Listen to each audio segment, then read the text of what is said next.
తమిళ star hero Suriya Singam series movies లో powerful police officer character లో ఏ రేంజ్ లో విజృంభించాడో అందరికీ తెలిసిందే. తమిళ్తో పాటు తెలుగులోనూ సూపర్ హిట్స్ అయ్యాయి.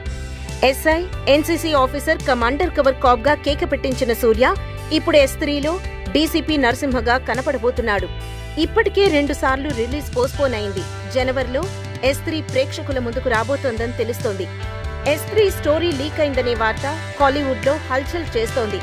డీసీపీ నరసింహ ఓ sincere and powerful officer. Local leaders, international drug మాఫియాతో లింక్స్ పెట్టుకుని అసాంఘిక కార్యకలాపాలు సాగిస్తూ ఉంటారు. నరసింహ వాళ్ల దగ్గర నుండి అసలు నేరగాళ్ల ఆచూకీ రాబట్టి లోకల్తో పాటు విదేశాల్లో ఉన్న అవినీతి పరుల్ని కూడా ఎలా అంతమొందించాడనేదే S3 స్టోరీ అని తెలుస్తుంది. కావ్యగా అనుష్క, విద్యగా శృతి హాసన్ కనిపిస్తుండగా శరత్ సక్సేనా, ఠాకూర్ అనూప్ సింగ్ విలన్స్ గా చేస్తున్నారు. నీతు చంద్ర ఓ ఐటమ్ సాంగ్ లో చిందేసింది. సూర్య కజిన్ జ్ఞానవేల్ రాజా ప్రొడ్యూస్ చేస్తుండగా mass and action director Hari direct చేశాడు. హారిస్ జయరాజ్ మ్యూజిక్ కంపోజ్ చేస్తున్నాడు. 155 నిమిషాల డ్యూరేషన్ ఉన్న S3 స్టోరీ ఇదే అంటూ కోలీవుడ్ కోడై కూస్తోంది. తమిళనాడులో అమ్మ మరణం, తుఫాన్ కారణంగా రిలీజ్ లేట్ అయితే తెలుగులో థియేటర్స్ దొరక్క S3 పోస్ట్పోన్ అయింది.